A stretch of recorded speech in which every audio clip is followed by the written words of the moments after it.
Fishing area. अध्यक्ष जी बहुत बहुत धन्यवाद। आपने हमें आज महामहिम राष्ट्रपति जी के अभिभाषण पे बोलने का मौका दिया है। मैं इस सदन में तीसरी बार आया हूं और मैं दिल्ली से नॉर्थ ईस्ट दिल्ली के जनता का बहुत धन्यवाद करना चाहता हूं, जिन्होंने हमें तीसरी बार चुन के भेजा और सिर्फ हमें ही नहीं भेजा बल्कि हमारे दिल्ली के 7 के 7 लोगों को तीसरी बार जिता करके भेजा है। हम सभी यहाँ सांसद खड़े हैं, जरा इनका संरक्षण करें अध्यक्ष जी। मात्र मुझे ही नहीं भेजा बल्कि हमारे 7 के 7 सांसदों को तीसरी बार भेजा और नरेंद्र मोदी जी में वो विश्वास दिलाया। आज तक दिल्ली में नया इतिहास बना, कभी तीसरी बार 7 सांसद 7-0 से जीत के आए ही नहीं। ये विश्वास है हमारे नरेंद्र मोदी जी के प्रति, देश के प्रधानमंत्री जी के प्रति। और मैं पूरी दिल्ली के सहित अपने लोकसभा के लोगों का बहुत धन्यवाद करना चाहता हूं।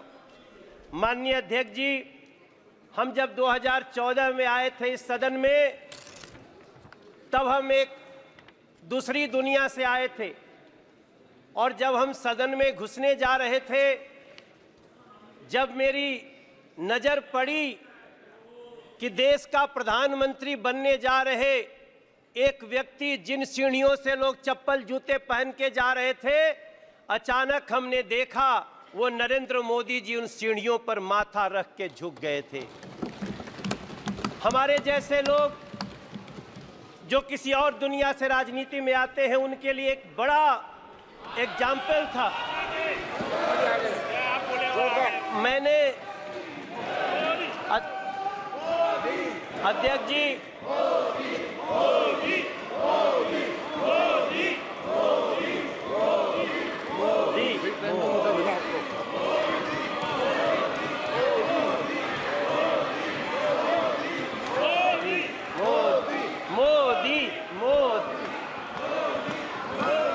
भारत माता की। अध्यक्ष जी, जब मैं पहली बार यहाँ आया था तो हमने देखा देश के होने वाले प्रधानमंत्री उन सीढ़ियों पर माथा रख के आगे बढ़ रहे थे।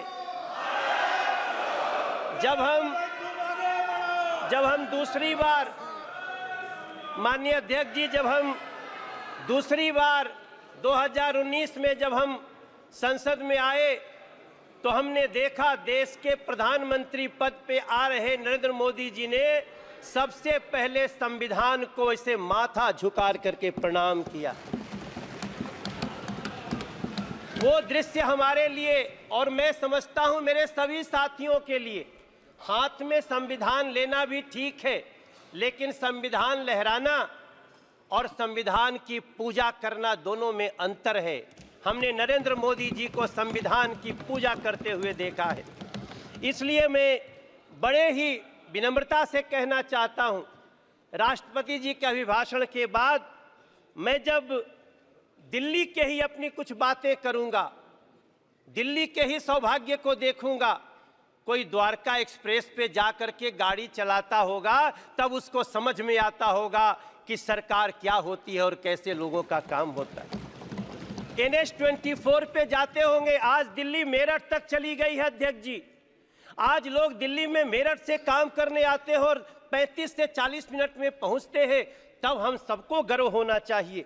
हमें गर्व क्यों नहीं होना चाहिए जब हमें पता चलता है कि देश के 4 करोड़ 22 लाख बेघर को पहली बार घर मिल गया।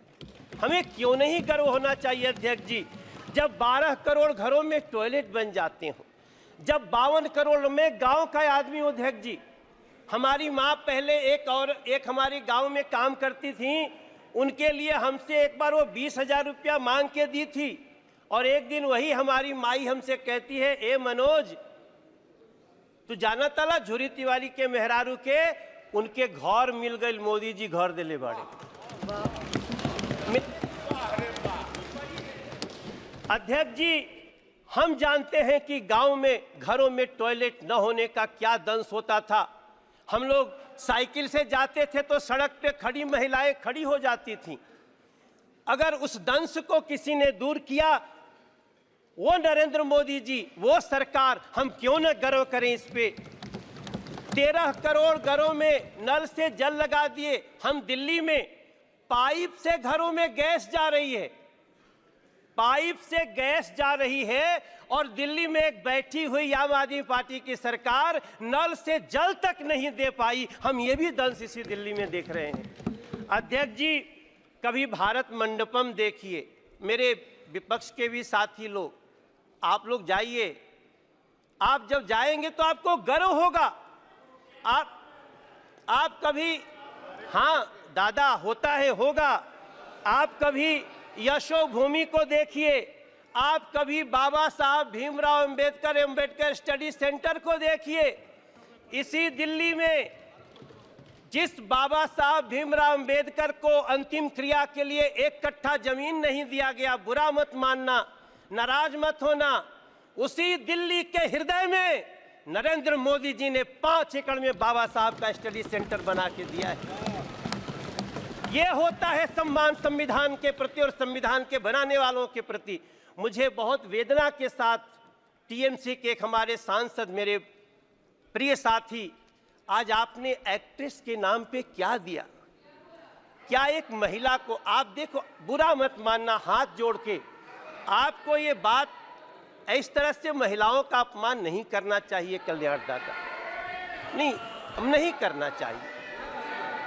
मैं आपसे प्रार्थना करता हूं, आप कोई एक्ट्रेस को सिर्फ देखने वाली वस्तु महिलाओं को न समझा जाए, हम आपसे प्रार्थना करते हैं।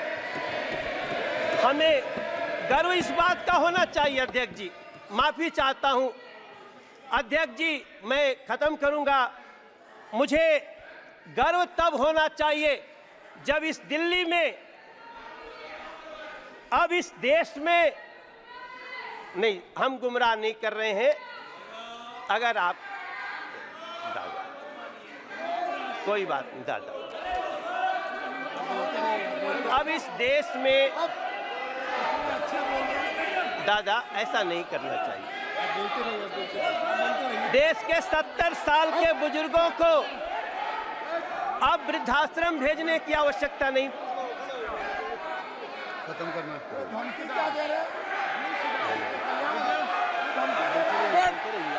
जी अध्यक्ष जी,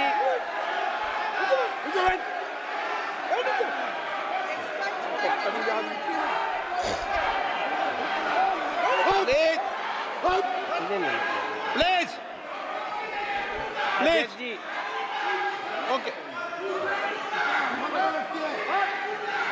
प्लीज अध्यक्ष जी, प्लीज नो। अध्यक्ष जी, हमको गर्व होता है वंदे भारत जैसी ट्रेन में बैठकर। हमको गर्व होता है जब 70 साल के बुजुर्ग को अब किसी वृद्धाश्रम भेजने की जरूरत नहीं पड़ेगी, हम उसका इलाज कराने के लिए मोदी सरकार खड़ी रहेगी। हमें तब गर्व होता है। अध्यक्ष जी, हमें गर्व होना चाहिए जब भ्रष्टाचारियों पर नकेल हो। इसलिए मैं प्रार्थना करता हूं अपने सभी साथियों से कि हो सके तो, हाँ गाना तो गाते हैं दादा, हम आप सभी से प्रार्थना कर, अब आज जब यहाँ से हम निकलते हैं तो हमें अपने माँ के नाम से एक पेड़ लगाने का एक अभियान जो शुरू हुआ है उसमें साथ देना चाहिए। चलिए मिलकर के माँ के नाम से एक पेड़ लगाते हैं। दादा, माँ के नाम से आप भी लगा दें। कल्याण जी, माँ के नाम से एक पेड़ लगाइए।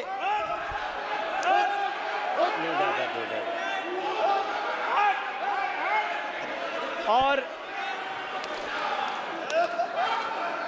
मैं अध्यक्ष जी, मैं एक लाइन के अत्यंत अभद्र प्लीज नरेंद्र मोदी जी सरकार को प्लीज तीसरी बार अगर इस देश की जनता ने चुन के भेजा है,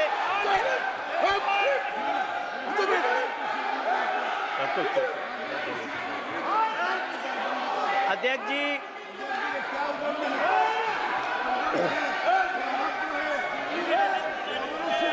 बैठो।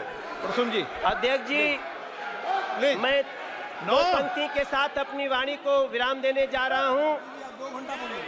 नरेंद्र मोदी जी को तीसरी बार देश ने ऐसे ही नहीं चुना है।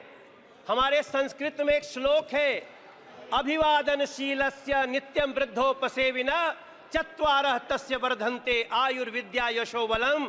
नरेंद्र मोदी जी की भी आयु बढ़े, नरेंद्र मोदी जी के सरकार की भी आयु बढ़े, ये इस देश की जनता चाहती है।